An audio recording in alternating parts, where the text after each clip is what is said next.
Eric Burgess here with Music Marketing TV, and today we're going to be using the Pro-L2 in order to master a track. Now, this is the only effect we're going to use.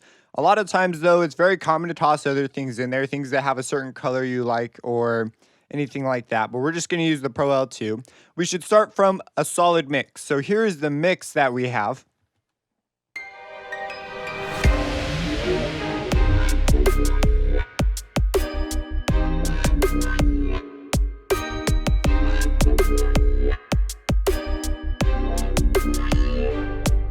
All right, great. So now let me just show you the afters. So this is with the Pro-L2 on. It's not gain matched. I've taken out all the headroom, so it's going to be quite a bit louder, but this is where we're going to end.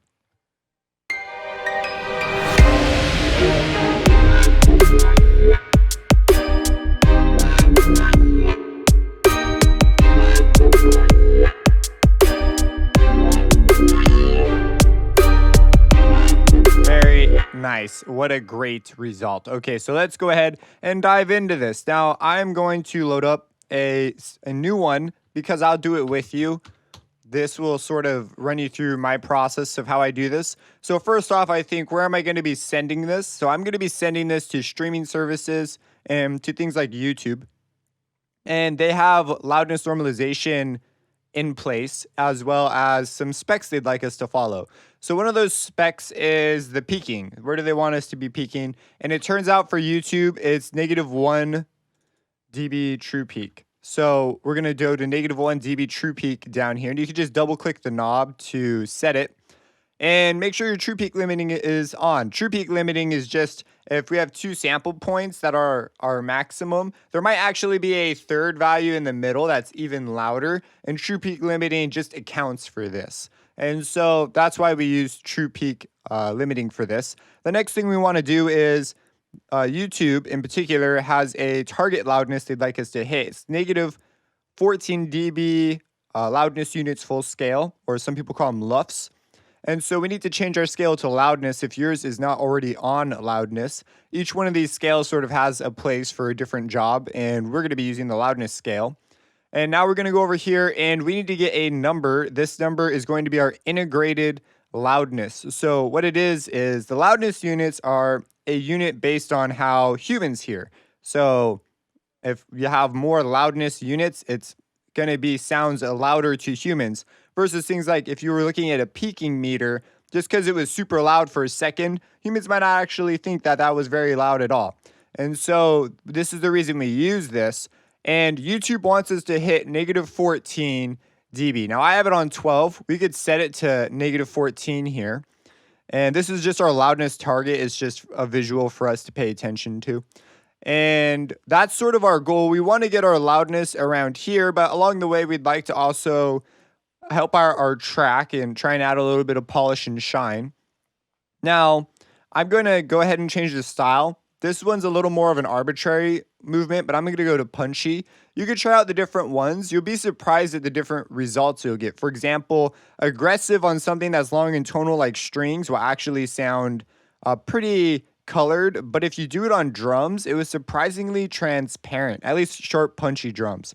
So there are a couple of things to be said. I'll be doing a video on familiarizing you with the different styles, but this is punchy, and that's the one I'm going to go with because I've already tested out the various options, and I like that.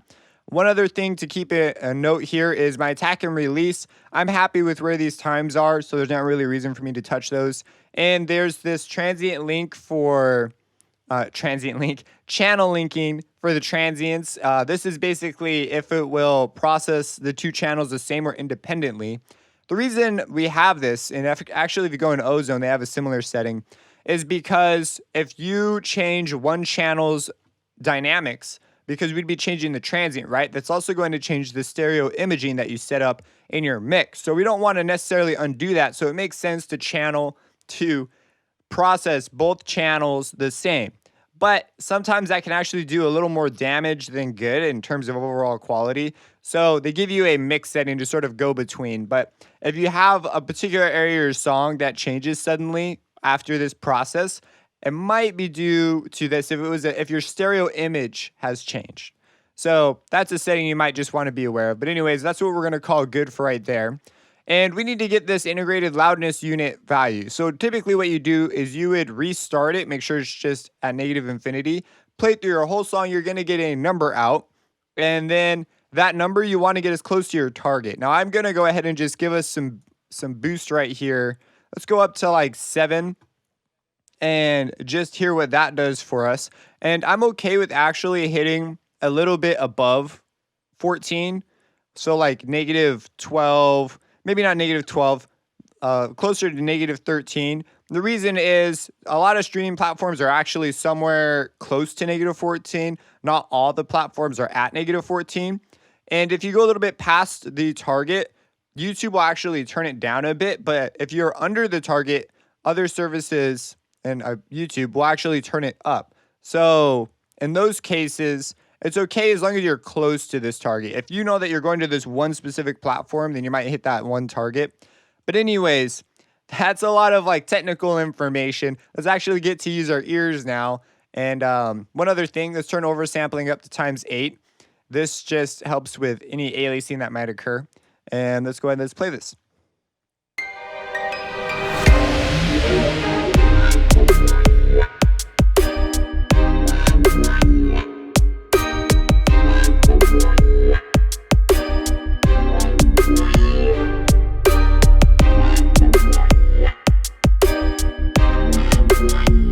So I know down here it says -13, but just hearing it, I think I can push it a little harder. I'm going to go up to like 9. And what I'm going to do is I'm going to play through the entire track and get an actual measurement, because you can't really trust it by itself. You need to get the whole track, and then we'll make a decision on whether or not we like how it sounds here. Because I personally thought that this, let's just see with a little bit extra bit of boost what it would sound like.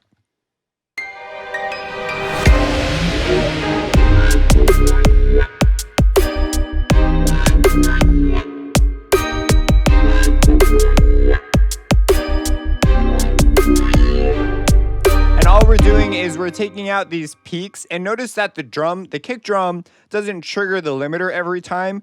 And since this is a sample-based kick drum, the kick drum hits at the same velocity for a lot of the track.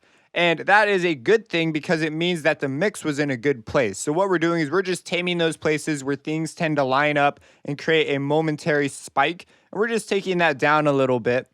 And I really like how this sounds. So let's go ahead, let's get a full measure. And then we will decide whether or not if we need to bring it back a bit to match our loudness. Because one thing that would really stink is if we upload this and we like the sound of it, but then it ends up getting turned down. So now it just sounds a little crushed. If it's by 1 or 2 or more, I might be like, let's see if we can change this a bit. But if it's only like 1, I'll probably be fine with that. So let's go ahead and just play this here.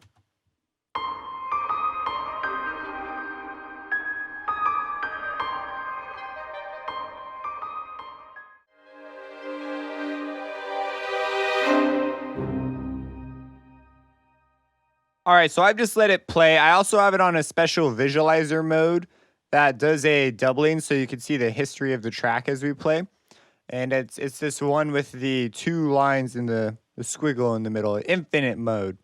And we could see here during the 2 drop sections, we get some pretty aggressive limiting, but I'm okay with this actually. I quite like the sound that this is actually producing. We also hit -13.1.